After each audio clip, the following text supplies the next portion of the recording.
So I've chosen to film on a night when there's a raging party going on next door. Hey guys, we'll just like be joining in over here. Is that cool? Okay, thanks. Shh. I don't know if you guys noticed, but it's super glam here in New York. Anyway, today I am drinking the Dogagiolo Toscano. This is a super Tuscan and it is 80% Sangiovese and 20% a Cabernet Sauvignon, which sounds right up my alley. Also, how gorgeous is this bottle? This would make a perfect hostess gift. Get excited, you guys, because today I am doing the assumptions tag. I asked all of my subscribers via Instagram and YouTube community tab what their assumptions of me were, and now I'm gonna read them and respond to them. After I got myself into this, I got a little nervous. Things could get a little bit dicey. I feel like I just gave everyone carte blanche to basically verbal vomit whatever they feel about me. None of the trolls came out, so yay! Also, I made myself one of my favorite snacks, which is Manchego cheese with a little bit of honey and then a little bit of sea salt over it. You guys, if you haven't tried this, get on it.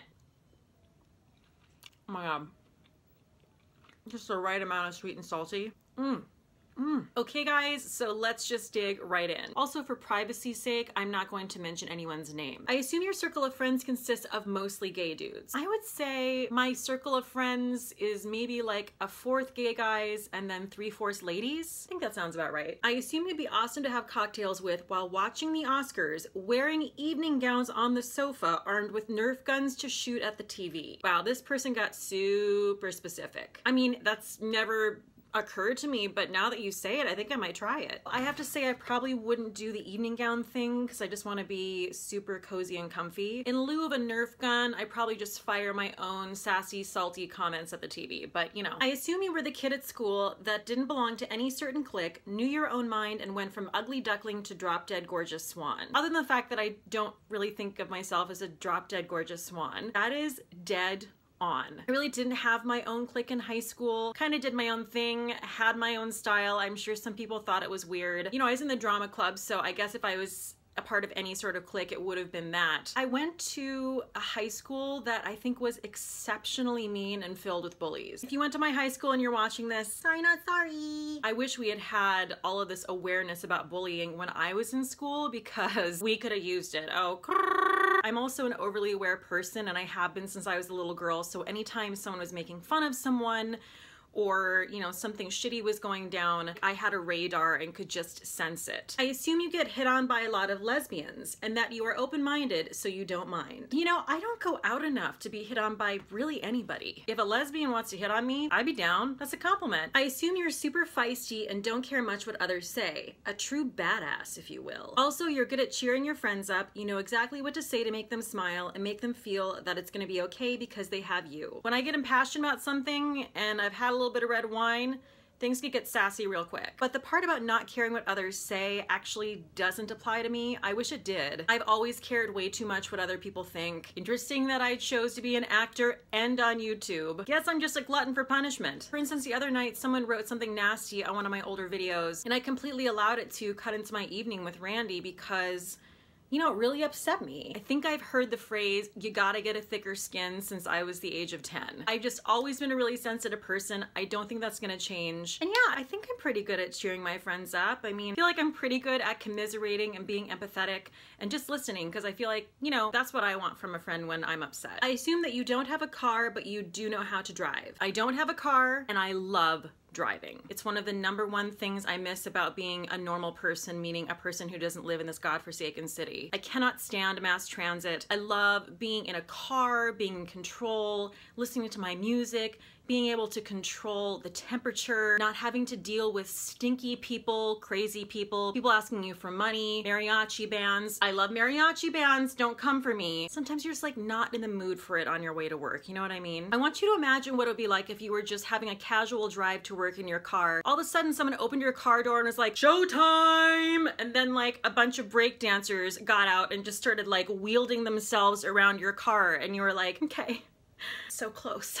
Please don't kick me in the face. Ow, okay. Okay, cool. So yes, I miss driving. I also miss the West. Can you tell by this sensible Navajo wrap that I'm wearing? Santa Fe, take me away. I assume that you've worn sunscreen your entire life. Yeah, I think I've done a pretty good job of that. I mean, I definitely was a huge sun worshiper in my 20s. And then when I turned 30, I was all of a sudden like Marlon Brando in The Island of Dr. Moreau. Just white linens and a giant hat and sunglasses with just like white SPF all over my face. I assume that you don't have a huge makeup collection because when I watch your videos, you use a lot of the same products. But I like that about your videos because I can tell you really love your favorites. Here's the thing, I actually feel like I do have an inordinately large makeup collection, but everything's relative, right? Like someone else made an assumption that the square footage of my apartment is 300 square feet. So I'm gonna fold that answer into this answer. My apartment in New York City is 275 square feet. Yeah. Whenever my friends come to my apartment, everyone's like, oh my God, you have so much makeup. So for me, I actually feel like I do have quite a bit of makeup. And if I start accumulating more and not getting rid of what I have, I'm basically gonna have to start putting it on my walls. The other thing I wanna say is I feel like YouTube has made people lose perspective about what a big makeup collection is. I have way too much makeup and I basically look like a crazy hoarder. I'm also a gal on a budget, okay? So I don't got the funds for that. I feel like if you're a person who's wanting to watch a channel where they're constantly getting new product in, all the new releases, well, you should probably just watch Michelle Wong because she's pretty much the queen of all of that. So freaking good. And then you wash it down with that salty red wine. Oh, so good. I assume that you know your holy grail next to nothing pressed powder is being discontinued.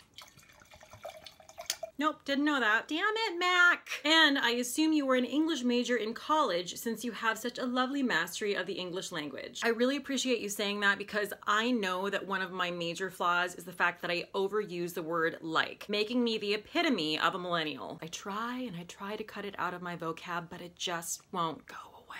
No, I was not an English major in college. I was a voice major and then I was a theater major. I assume you've done a lot of jobs trying to break into the biz. So when you're an actor living in the city, you have this thing that normal people don't have called a survival job. Basically, that's a job that you have in order to pay your rent and, you know, live while you're auditioning on the side. So auditioning is basically a second job that you don't get paid for. Oh yeah, it's a great deal. You know, you'll book a job, you go away, you do the performance job, you come back to the city, you're back at square one because you have to find an entirely new survival job because you lost the one you had. It's incredibly stressful, and why in God's name do we do it? I worked in restaurants for years. I worked for 3 years at Lululemon. It's a cult! Sorry, what? But you know what? They make great leggings. I assume that your exercise routine is mostly walking and yoga. Now, when you live in New York, you're constantly walking, so that is really part of my exercise. I also go to the gym every now and then. Unpopular opinion, I hate yoga. I have given it so many chances. I think I've tried to like yoga upwards of maybe 50 times. It's got a lot of body to be twisting around like a pretzel, you know what I mean? It's a lot of work. I also need a workout where there's music involved. If you come at me in the comments and are like, I know this one type of yoga, it's amazing and you totally do it to music, you should try it. No, I think I won't. Thank you though. On the topic of fitness, I think I'll shove a large triangle of cheese into my mouth right now. I assume you were pleasantly surprised by the following standout Grammy performances. Another specific one. Janelle Monáe, St. Vincent and Dua Lipa, H.E.R. and Brandi Carlile. All different from one another, yet all boss women. Sub-assumption, you keep a pulse on popular music. Well, obviously not, because I didn't know how to pronounce like 2 of those things. The pulse that I keep on music, film, TV is largely in part to Randy. He's like the biggest pop culture encyclopedia I know. When I'm out of the loop, he folds me right back in. But you did get one thing right. I love Brandi Carlile. She is one of my favorites, along with Chris Stapleton. Casey Musgraves won Album of the Year. I was stoked. I'm a huge folk country person. I also love blues, jazz. I assume you had some tough times financially, making you careful with spending now. Love from India. Had. Girl! Actually, can you guys hold on a second while I write another rent check and just throw it into a giant black hole? Okay, thanks. I assume that you were born and raised in NYC. Thank you, I think. Absolutely not. I moved here when I was 23 years old.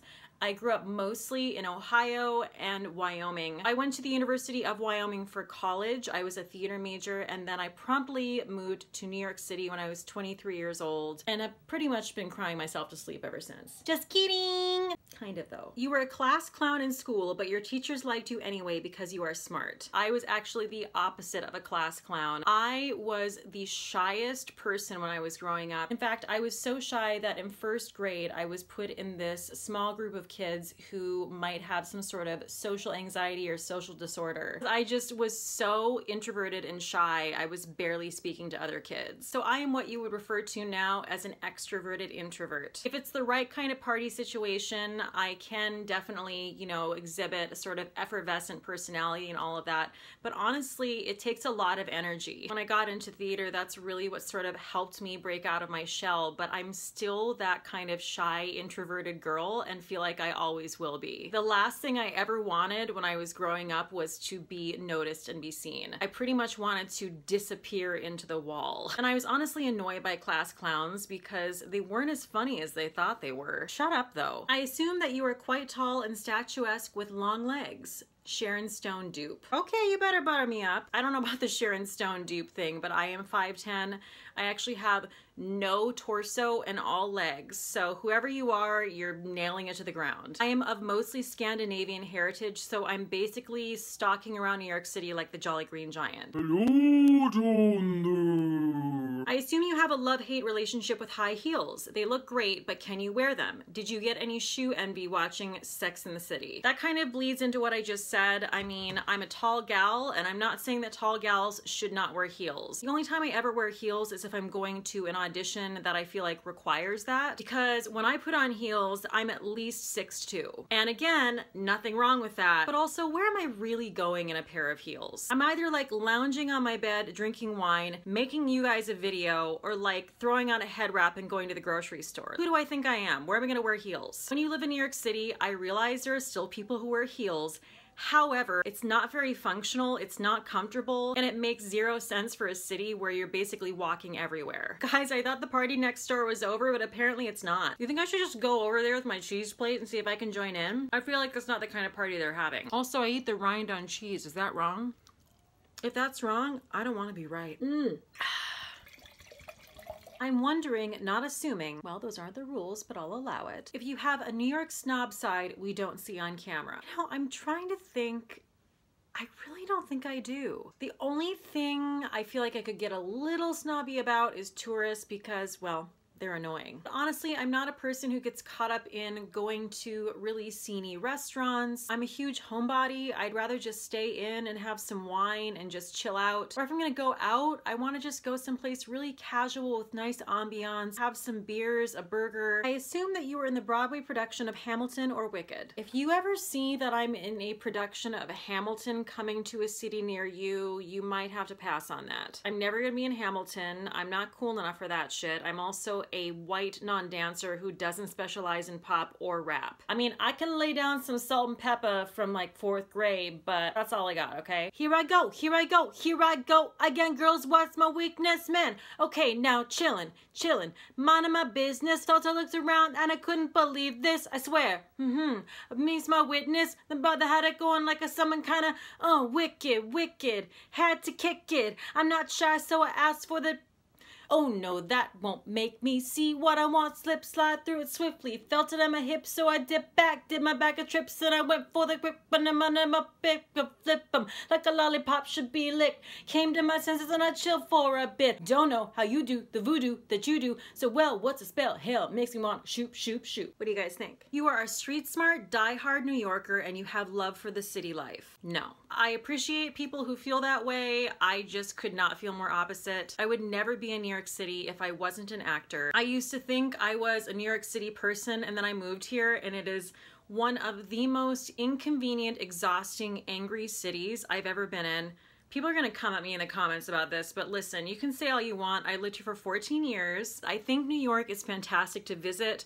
Do not live here unless you have ass loads of money and you can just keep an apartment here and then travel the rest of the year. But I definitely am street smart. I've learned that over the years. You kind of have to if you live here. I definitely think New York City has made me who I am. I think I am a more confident person. I think I am a more bitter person. I think I am finally a person who has learned how to stand up for myself because I live in the city. Because if you don't stand up for yourself, they will beat you down. I'm really like doing wonders for the New York tourist industry here, aren't I? Start spreading the news. I hope you guys enjoyed my video. I really had a fun time answering your assumptions. If you guys are enjoying my channel, please do subscribe, share, and like, and click that little bell right beneath the video.